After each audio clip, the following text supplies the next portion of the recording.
नमस्कार beautiful soul, स्वागत आहे तुमचं आपल्या चॅनलवरती स्नेहा संग्रह टॅरोवरती. रीडिंग सुरू करण्याच्या पहिले आपली एनर्जी एक्सचेंज करा. आता एनर्जी एक्सचेंज कशी करतात तर चॅनलला सबस्क्राईब करा, लाईक करा आणि कमेंट करा. कारण विदाऊट एनर्जी एक्सचेंज ही रीडिंग बघण्यात काही अर्थ नसतो. 100% ही व्यर्थ आहे ही रीडिंग. तर तुम्हाला चॅनेलवर तुम्ही नवीन असाल तर आपली एनर्जी एक्सचेंज करून टाका. एनर्जी एक्सचेंज का करतात? कारण तुमचे तरंग इथे पोहोचतात, तुमची हजेरी लागते चॅनलवरती, त्यामुळे तुम्ही कनेक्ट होऊ शकतात. तुमच्या येणारे भविष्याचे संकेत, तुम्हाला दैवी शक्तीचा संकेत, तुमच्या जीवनाशी निगडीत गोष्टींचा उलगडा, रहस्य इथे तयार होतात, इथे तुम्हाला दिसतात. त्यामुळे आपली एनर्जी एक्सचेंज करून टाका. आता तुम्ही एक काम करा, जेव्हा मी कार्ड शफल करत असताना तुमचं पूर्ण लक्ष माझ्या हातांवर आणि या कार्ड्सवर लक्ष आपलं केंद्रित करा आणि मनातल्या मनात निसर्गाला सांगा, ब्रह्मांडाला सांगा की माझ्यासाठी असा काय संदेश आलेला आहे, तो तुम्ही मला देणार आहात, माझ्या भल्यासाठी देणार आहात, तो मला सांगण्यात यावा. मीन राशी, माझं कसं होणार? हा दारिद्र्य विचार आधी बंद करा. हाच विचार तुमच्या प्रगतीला ब्लॉक करतोय, माहिती आहे तुम्हाला. मीन राशीच्या जातकांनो, सध्या तुम्ही तुमच्या आयुष्यातील सर्वात संवेदनशील, भावनिक आणि कष्टाच्या वळणावर उभे आहात. या काळाची मुख्य प्रस्तावना हीच आहे की तुम्ही गेल्या काही काळापासून जबाबदाऱ्यांचे इतके प्रचंड ओझे वाहत आहात की तुमच्या आत्म्याची पाठ पूर्णपणे टेकलेली आहे. कुटुंबाच्या अपेक्षा, कामाचा ताण आणि नात्यांमधील ओढाताण या सगळ्यात तुम्ही स्वतःला विसरून गेलेला आहात. सर्वाधिक महत्त्वाची गोष्ट म्हणजे तुमच्या आयुष्यात सध्या नशिबाचे मोठे सोनेरी चाक, व्हील ऑफ फॉर्च्यून फिरत आहे.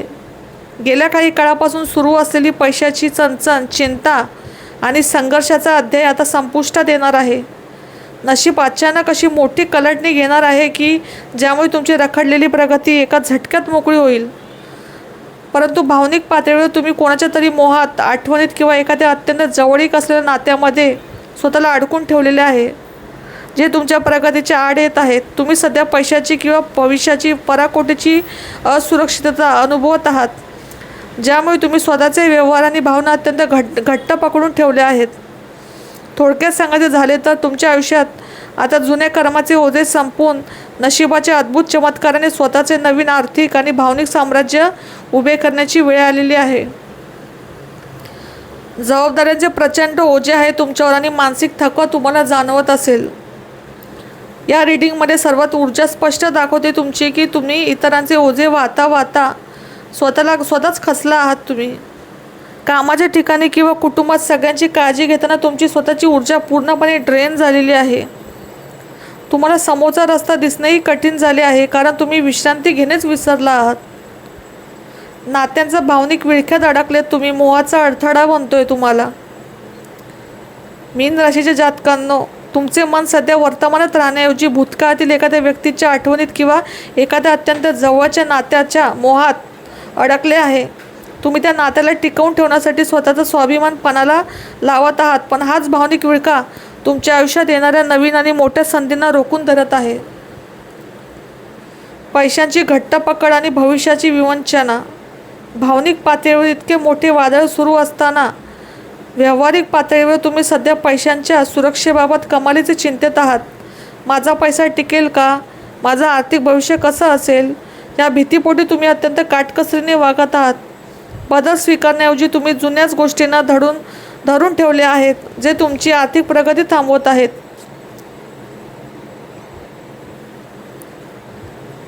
तुम्ही ज्या व्यक्तीला स्वतःच्या जीवापेक्षा जास्त मानले, जिच्यावर आंधळा विश्वास ठेवला, तिने तुमच्या या चांगुलपणाचा गैरफायदा घेतला. हे नाते कदाचित आता एक विषारी बंधन बनले आहे, टॉक्सिक अटॅचमेंट. समोरची व्यक्ती तुमच्या भावनांशी खेळत आहे आणि तुम्ही मात्र अजूनही जुन्या गोड आठवणींच्या आधारे त्या नात्याला ओढत आहात. विश्वाचा कडक संदेश तुम्हाला आलेला आहे की हे नाते तुमच्या घडवण्यासाठी नाही तर तुमच्या आत्म्याचा विकास करण्यासाठी आलेला एक कठीण धडा होता. आता त्या मोहातून बाहेर पडा तुम्ही. अनाथ असल्याची भावना आणि दारिद्र्य मानसिकता. तुमच्या मनात सध्या पैशाची आणि भविष्याची, पराकोटीची असुरक्षितता निर्माण झालेली आहे. तुमच्याकडे पैसा असूनही किंवा मार्ग दिसत असूनही माझं कसं होणार, माझा पैसा अचानक संपला तर, या भीतीने तुम्हाला ग्रासलेले आहे. या मानसिकतेला अध्यात्मात दारिद्र्य मानसिकता असे म्हणतात. तुम्ही स्वतःला चहूबाजूनी कोंडीत सापडल्यासारखे अनुभवत असाल. हा विचार तुमच्या प्रगतीला ब्लॉक करत आहे. जोपर्यंत तुम्ही मुक्तपणे विश्वावर विश्वास ठेवून खर्च आणि गुंतवणूक करत नाही तोपर्यंत नवीन पैशाचे मार्ग मोकळे होणार नाही तुमचे. सोन्याच्या चक्राचा उदय आणि राजासारखे ऐश्वर. तुमच्या संपूर्ण वाचनामध्ये म्हणजे या रीडिंगमध्ये सर्वात मोठा टर्निंग पॉईंट म्हणजे काय माहिती आहे? द व्हील ऑफ फॉर्च्यूनचा उदय, भाग्याचा उदय होणे, तुमचं भाग्यचक्र बदलणे. तुमच्या हातामध्ये नशिबाचे सोनेरी चाक आलेले आहे. याचा थेट अर्थ असा आहे की पैशाची जी ओढाताण तुम्ही आजवर झेललीत, सहन केली, ती एका झटक्यात मिटणार आहे. नशीब अचानक एक मोठी कलाटणी आणणार आहे, ज्यामुळे तुमची रखडलेली प्रगती आणि अडकलेला पैसा वेगाने तुमच्याकडे खेचला जाईल. व्यवसायात किंवा नोकरीत तुम्हाला एका किंगसारखे, राजासारखे मानाचे आणि आदराचे स्थान मिळणार आहे. तुमची पैशाची ब्लॉक झालेली ऊर्जा मोकळी करणारा कडधान्य आणि तांब्याचा तोडगा तुम्ही करा. आध्यात्मिक उपाय. हा उपाय तुमच्या मनातील पैशाची भावना, असुरक्षितता जी आहे ना, ते दूर करणार आणि अडकलेला पैसा वेगाने खेचून आणेल. काय करायचं? कोणत्याही गुरुवारी सकाळी हा उपाय करा. एका लहान पिवळ्या सुती कापडात एका मूठभर पिवळी चणा डाळ आणि एका तांब्याचे नाणे किंवा तुकडा आणि एक हळकुंड ठेवा. त्याची एक छोटी पुरचुंडी म्हणजे पोटली बांधा. ही पोटली तुमच्या देव्हाऱ्यात किंवा जिथे तुम्ही पैशाचा व्यवहार करता, तिजोरी, लॉकर म्हणा, तिथे ठेवा. आणि दर गुरुवारी या पुडीला धूपदीपाने ओवाळा. त्याच्याने काय होऊ शकतं? पैशाच्या मार्गातील कर्माचे अडथळे दूर होतील, पैसा हातात टिकू लागेल आणि नशिबाची रखडलेली आर्थिक कामे वेगाने मार्गे लागतील. दुसरा उपाय कशासाठी? भावनिक विळखा आणि जुन्या आठवणींचे ओझे तोडणारा कापूर विधी करा. दररोज रात्री झोपण्यापूर्वी 5 मिनिटे आधी हा उपाय करायचा. एक कापूर वडी घ्या. भीमसेन कापूर असेल तर अतिउत्तम. ती एका मातीच्या किंवा तांब्याच्या भांड्यात पेटवा. जेव्हा कापूर जळत असेल तेव्हा ते डोळे बंद करा आणि विचार करा की त्या विषारी व्यक्तीच्या सर्व आठवणी आणि भावनिक बंधने त्या कापराच्या अग्नीमध्ये जळून खाक होत आहेत. मनात म्हणा, मी तुला मुक्त करत आहे आणि स्वतःलाही या बंधनातून कायमचे मुक्त करत आहात.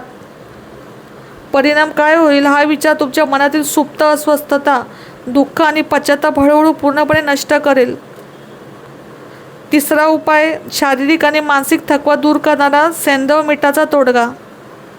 इतरांचे ओझे वाहून तुमची ऊर्जा, जी ऊर्जा पूर्णपणे ड्रेन झालेली आहे ना, ती लोकांनी खाऊन टाकली आहे तुमची ऊर्जा, ती पुन्हा मिळवण्यासाठी हा अत्यंत उपाय आवश्यक आहे.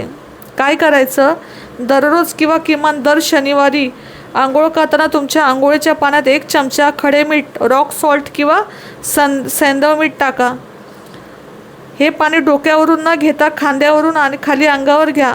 आंघोळ करताना मनात विचार करा की तुमच्या शरीरातील आणि मनातील सर्व प्रकारचा थकवा, नकारात्मकता आणि वाईट नजर वाहून जात आहे. त्याच्याने काय होईल? तुमच्या भोवती असलेले नकारात्मक विचार आणि लोकांची वाईट प्रभाव, लोकांचे जे वाईट तरंग आहेत तुमच्याकडे पोचलेले, ते नष्ट होतील. तुमच्यात एक नवा आत्मविश्वास निर्माण होऊन तुम्ही स्वाभिमानाने उभे राहाल. अशाच आध्यात्मिक, सायकिक आणि ब्रह्मांडीय संदेशाच्या सखोल मार्गदर्शनासाठी आपल्या चॅनलला नक्की सबस्क्राईब करा. कमेंट करून तुमची ऊर्जा नक्की नोंदवा.